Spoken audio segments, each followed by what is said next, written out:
And you see Dr. David Carey and Kyle Martinez off to a good gap early. They're pulling out to close to a minute already early on. It's a windy day, and they're plowing into this headwind. And what we're going to see is that these teams are going to try to do their best to weaken the individual riders and the weaker teams into this headwind.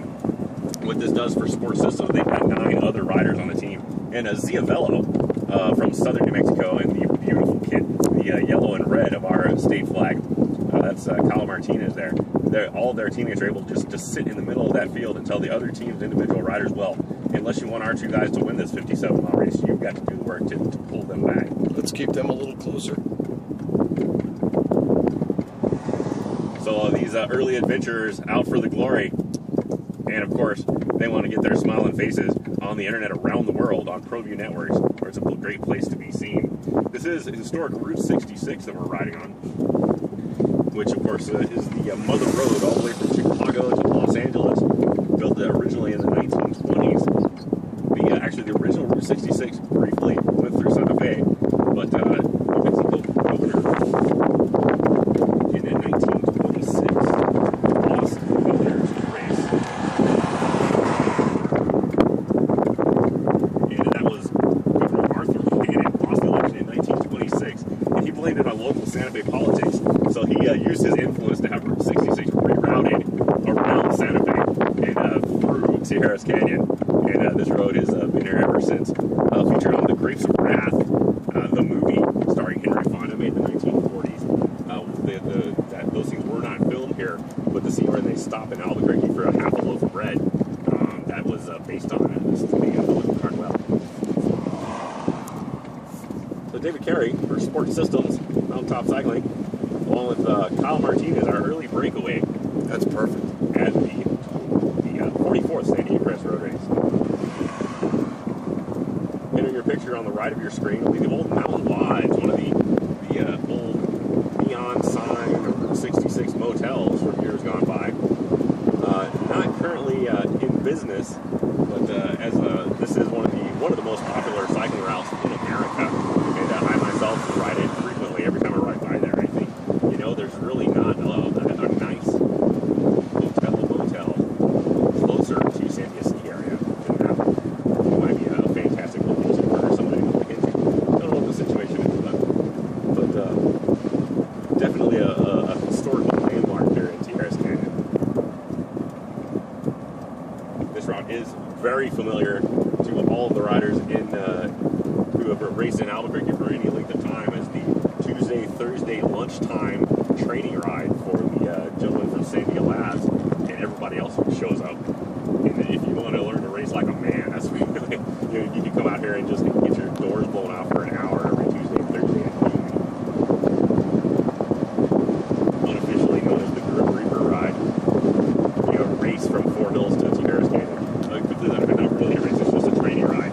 But that's perfect. If you're gated, if you're trying to keep up with the guys in the front, it'll feel like a race to you.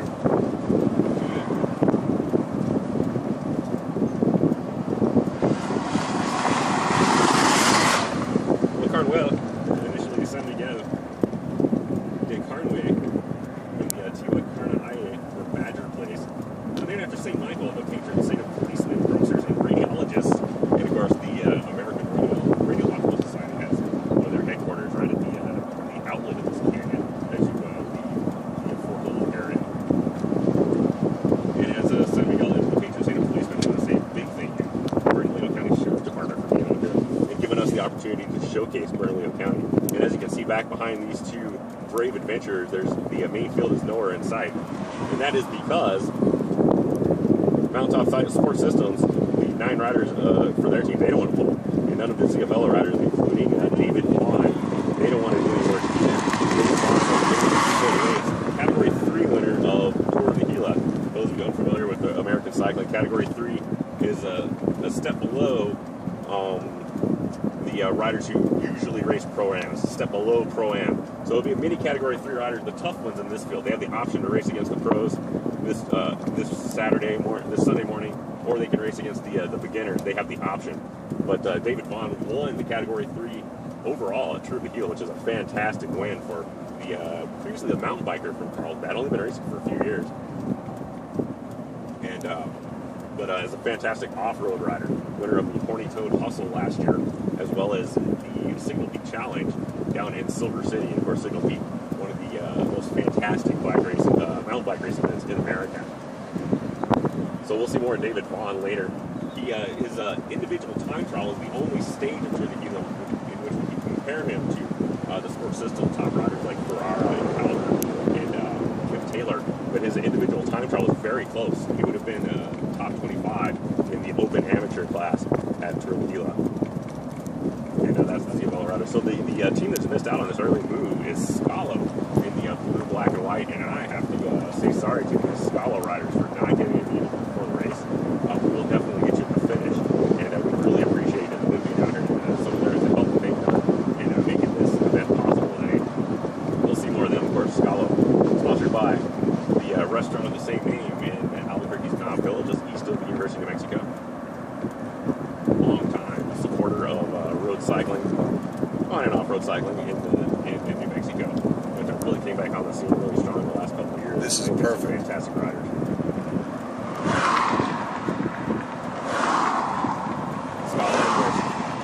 Coached by John Bertula, who is racing today. He's 46. He's going to feel young next to Ned Overend. We do have a fantastic field this year for this event. About 40 riders, including 6-time Sandia Crest Road Race winner Drew Miller, who is also one of only 2 riders to ever win Tour de Gila on 3 occasions. Miller, also 46, a bit of a legend in his own right, in that he won all 3 of those Tours of the Gila as an amateur. Miller rode for the old Saturn team before they went pro in the early 1980s. And since then, he's just been a rider for Landis, which is the elite amateur team in Arizona. And of course, the Arizona riders come to Albuquerque year after year to do this wonderful event. And Miller won Tour of the Gila on 3 occasions, separated by 12 years. So it was fantastic to see him in this race. Also here, Ned Overend. We'll see more of Ned later. That's right, 56 years old is Ned. Ned Overend, for those of you new to the sport, Ned Overend was the first world mountain bike champion in 1990, 23 years ago. The first internationally sanctioned World Mountain Bike Championships in Durango, Colorado in 1990. Now, Ned officially retired from pro mountain bike racing in 1996. However, since his retirement, all that Ned has managed to do is win Xterra twice, 2 times Xterra World Champion, the U.S. Winter Triathlon National Champion in 2000, 2-time United States Xterra Series Champion. In 2011, just 2 years ago, he won the Mount Washington Auto Road Hill Climb, which is the steepest, most difficult hill climb on the East Coast. He won the Bobcat Hill Climb twice in the 1980s. 6-time Norba National Off-Road Bicycle Association National Champion in the 80s and 90s. Was the 1987 points leader for Norba. Colorado State Road Champion. Way back 8 years ago when he was just 49, he was the State Road Champion of Colorado, a place where they race bikes quite a lot. And of course, 2-time winner of the oldest continuously running mountain bike race in the world, the Road Apple Rally in Farmington, New Mexico. So we're excited to have Ned in this race, and we'll point him out to you later. He'll be in the red of Specialized, wearing number 35 today.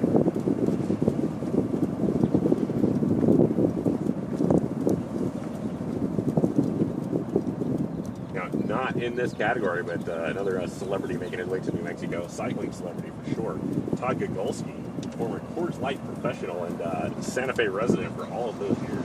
Gogolski won this race twice in the 1980s and went on to a fantastic career with the Coors Light team that dominated domestic cycling for the 1980s and early 1990s. Lynn Petty, of course, Gogo also finished his career Super Montgomery, which is a big place for the United States.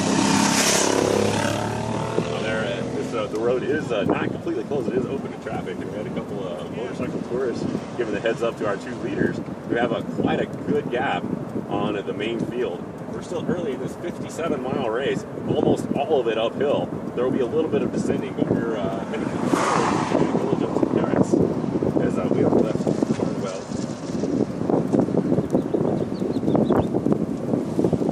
Up the Paris Canyon. We passed a dead man's curve a few moments ago. The curve in the road that goes beneath I-40. So named from back in the ox-cart horseless carriage days when it was sharp enough to cause some difficulty. In the old days it was La Vuelta de las Cuchillas, the turn of the knives.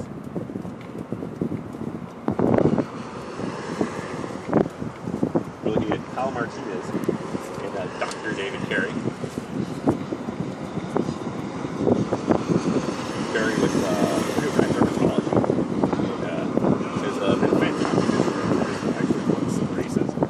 One of those amateur riders who are good, but this year he's made a step to go great. And we're glad to see it. That happened. Like, our race promoter Randy Corcoran in the 1990s was like myself good. He lost some 20 pounds. He looked great. He wasn't fat to begin with, but I went from normal to very thin and suddenly go uphill very fast. And David Carey's done the same thing over the winter, and he's avoided some races here.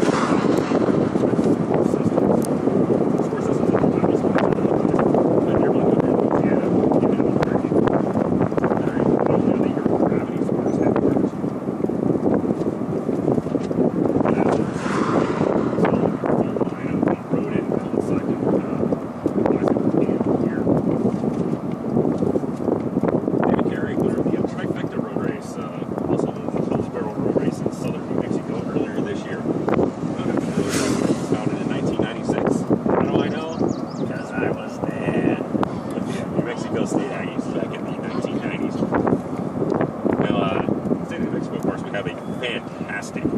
Fantastic cross-country running heritage. Great cycling heritage, too. Just not as well known. But in the 1990s, both the University of New Mexico and New Mexico State were the top collegiate cycling powers in the United States. The University of New Mexico led the team time trial in 1994 and 1997 with names like Todd Bauer, Ken Zimmerman, Laz Gorsoff, who's a national record holder. Also on those teams were Gareth Jones, Aaron Schmidt, Robbie Quinlan, and Diz Brown, another national record holder who was a former Loba. And New Mexico State, we didn't get the championship. We were pretty close for a bunch of guys with no sponsors. We're pretty proud of ourselves. But actually, we did get one national championship in the early 2Ks on the women's side, and then also on the women's side for the Lobos, Carolyn Donnelly, a few of her 8 national championships came with the Lobos, along with Janelle Parks. Was the national road champion for the Lobos. Most recent national championship for University of New Mexico in 2003 was the national collegiate cross country mountain bike champion. While I'm still racing professional, and that coaches a lot of the juniors here in the state.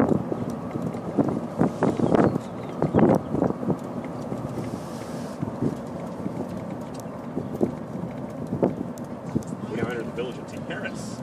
In the northeast part of this town, known as Zamora, there are 2 adobe homes that locals claim are 208 years old. According to written history, European settlement in Paris began in 1819. However, just a quarter of a mile south on New Mexico 337, known as the Salt Mission Trail, you'll find the Sandia Ranger Station and the remains of Paris Pueblo, built around 1300. There's a short interpretive trail where visitors can see the remains of what once was a small city. The Pueblo was abandoned around 1425 and excavated by the University of New Mexico Department of Anthropology in the 1970s. In 1862, a brigade of Confederate soldiers camped here, and took note of the mill powered by the stream, which still runs here in the stream.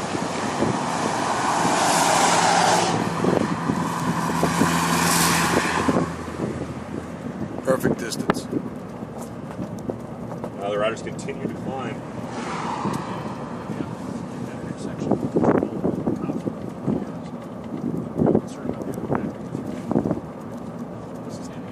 Everybody was getting out. Our motorcycle referee will be in view again as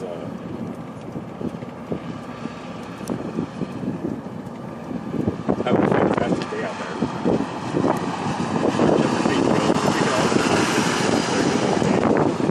Bring in discipline.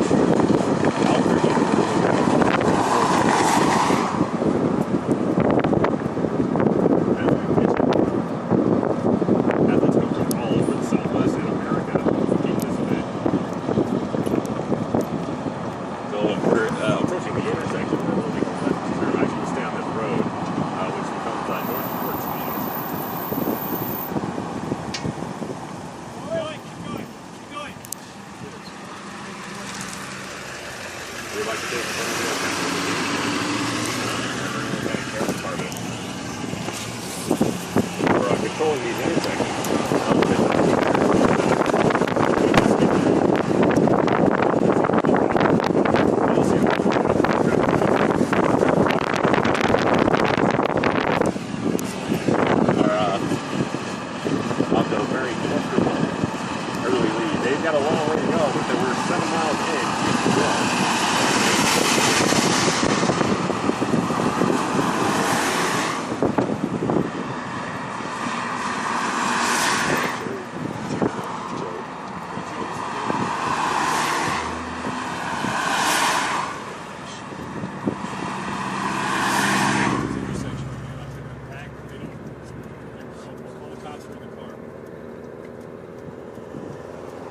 Before the race, we were able to interview Justin Lau, last year's winner, now at the University of Texas. He was in Albuquerque last season racing for Sports System. But Lau had a fantastic season. He was 4th place at Collegiate National Championships just last month in Ogden, Utah. 2010 winner Fortunato Ferrara rides for Sports Systems.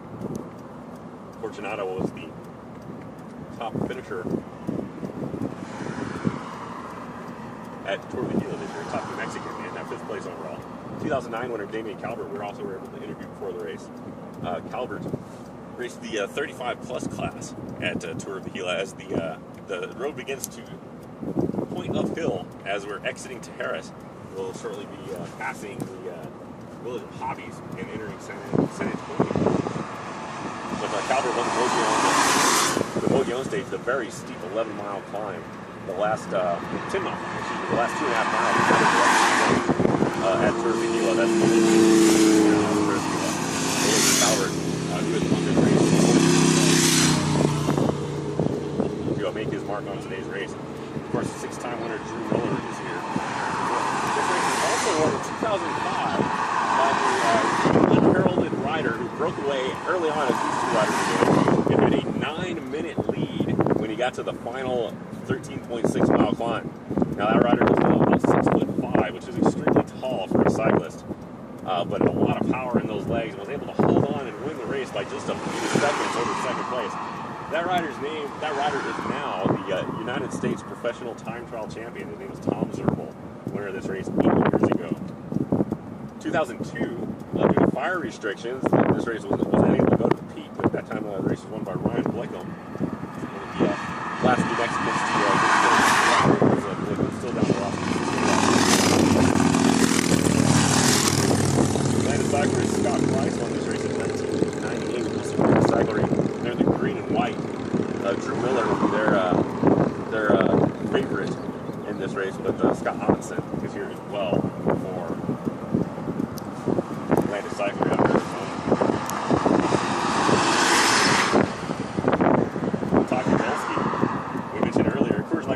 Formerly a Santa Fe resident, now called Boulder home. Won this race on 3 occasions, but Kowalski, you may recognize from television broadcasts of the Tour de France and other Pro Tour events, was with Universal Sports for many years, and Kowalski, one of the top cycling commentators in the world.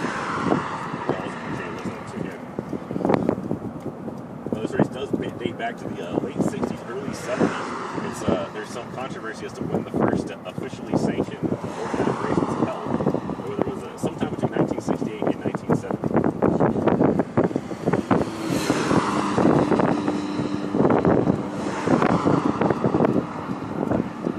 We're now entering San Antonio de Padua.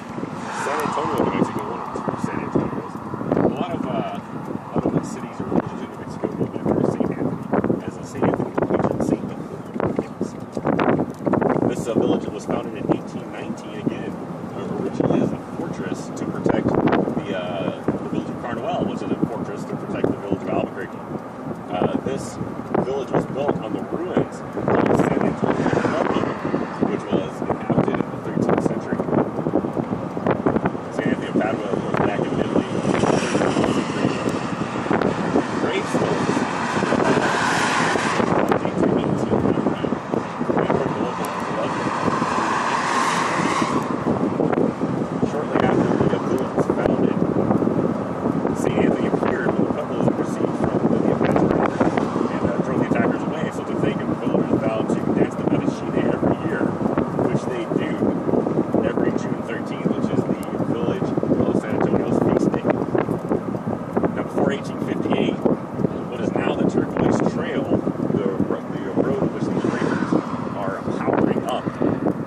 Army built an ox cart path to Santa Fe in 1858.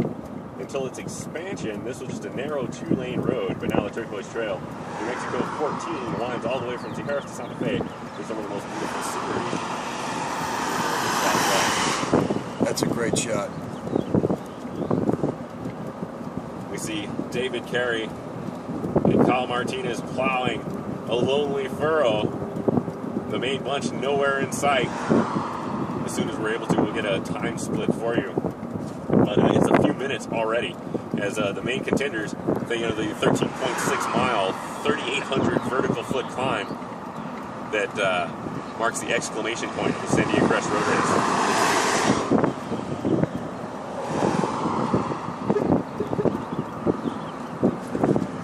Now these racers rolling up a few tourists who came out to watch the race, and this is always my strategy, is to get up the road early. There's the other Michael Espinoza out for a ride up the hill.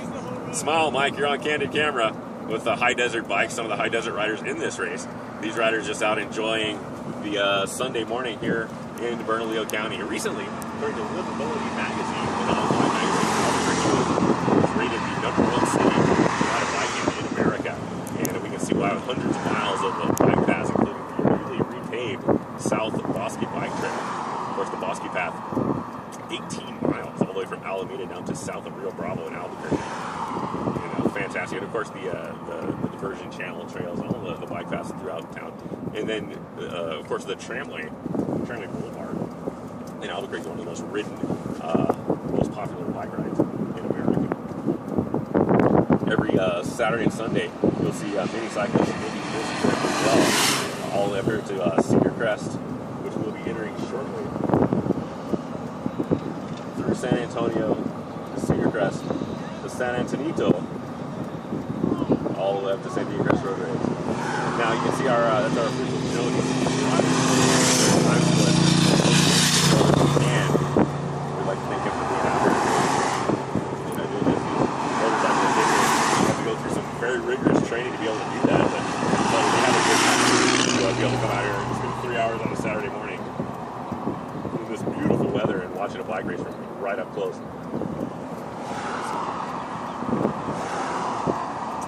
Now, we saw as Martinez and Carey passed the tourists, the riders were up for the one ride turned around. They couldn't see anybody. They were wondering how far behind the main bunch is as these two guys are going for the glory. Kyle Martinez, everyone's a Lobo. University of New Mexico Lobo now racing for Zia Velo. And Dr. David Carey for Rio Grande Dermatology and Support System Cycling. Now, we do have some fans out on the road, including some Scalo fans over on the side. And so we got a motorcycle scooter club out for the Saturday. We'll see that live in the country. And we'll be riding some of the roads which were used way back in 1969 right here on the Turquoise Trail. The Turquoise Trail is so named for the turquoise mines, which you'll find farther north.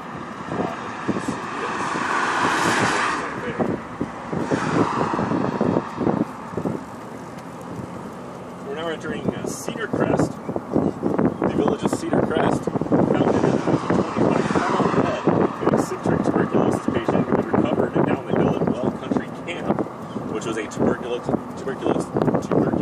camp, which was founded here in the early 20th century. And we New Mexicans are familiar with this history, but those who are tuning in from around the world may not be, that New Mexico in the 19th century and early 20th century attracted tuberculosis patients from around the world who came here for the high altitude, the dry air, and the clean living, and were able to recover in many instances. Carl Webb was one of those. He was the postmaster from 1925, and I can read your poem if you have to. But he built his original cabin, which can still be seen here in Cedar Crest. It's still standing. Webb, because tuberculosis was so bad, some days he couldn't get off his front porch. He would just lay there. But if he felt like he could stand up, he would go work on his cabin. Eventually, he had an entire ranch.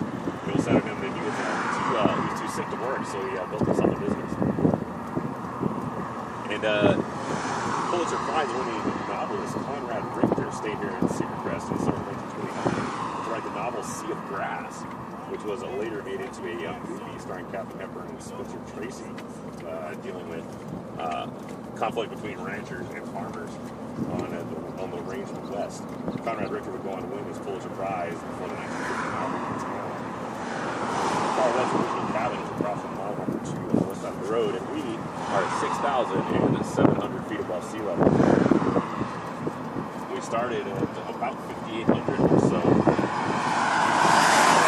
on the east side of Albuquerque. Of course, the Rio Grande is slightly below 5,000 feet. Downtown Albuquerque, just above 5,000.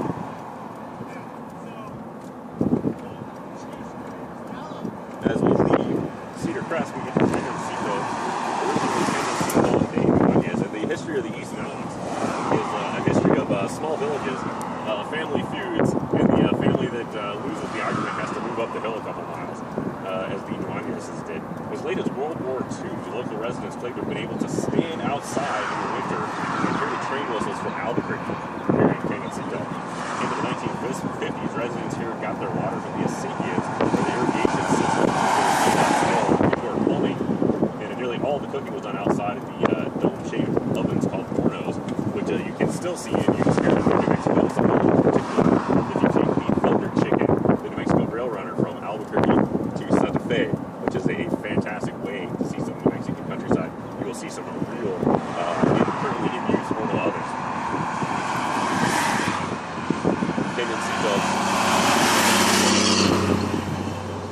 Buildings that we are now, that you now see, concealed by the trees and the mountains of Albuquerque's East Mountain area. We are now on what is known as the mailbox climb, in Spanish. The mailbox climb. This is the steepest part of this initial climb. You can see Kyle Martinez grimacing as he puts the pressure on. Now, both of these riders, again, David Carey winning the Hillsborough Road Race, which is not flat.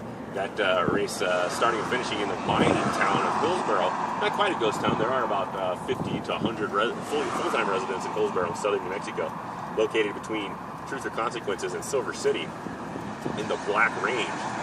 Carey able to win that race this year for Sport Systems. Kyle Martinez, one of those riders he was the top dog for the Lobos for many, many years. And obviously feeling fit today. Looking down at New Mexico 14, still the main bunch is not in sight. Now at the top of the trail might be a good place where we might be able to get a time on the main bunch and see how the main bunch looks as they top mailbox.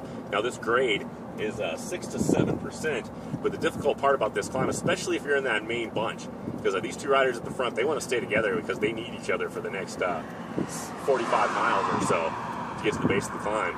But you think you're at the top, but you're not. It's this false flat, and there's nothing worse than that, because if you're hanging on for dear life, you're just thinking to yourself, man, I got to make it to the horizon. But you get there, and the climb is not over yet. You still got this false flat for another few hundred meters, as the fans on the side of the road cheer on our two heroes of the morning so far. There in the background, what you see is the cement mine at Tijeras. That's the quite large scar on the mountainside. But that's been there for 90 years, and actually uses a very, well, it was very cutting edge when it was installed, but a dust collection system, so it's able to operate without a smokestack, and that keeps the air quality here in the East Mountains the fantastic crystal clear that it is, and one of the reasons why people have been moving here for 100 years. Again, this area originally permanently settled in the 13th century by the Pueblo peoples of New Mexico.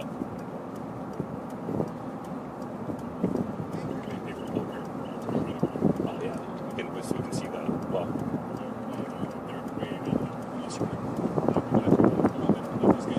Well, let's punch it here so they can't draft off it, and then maybe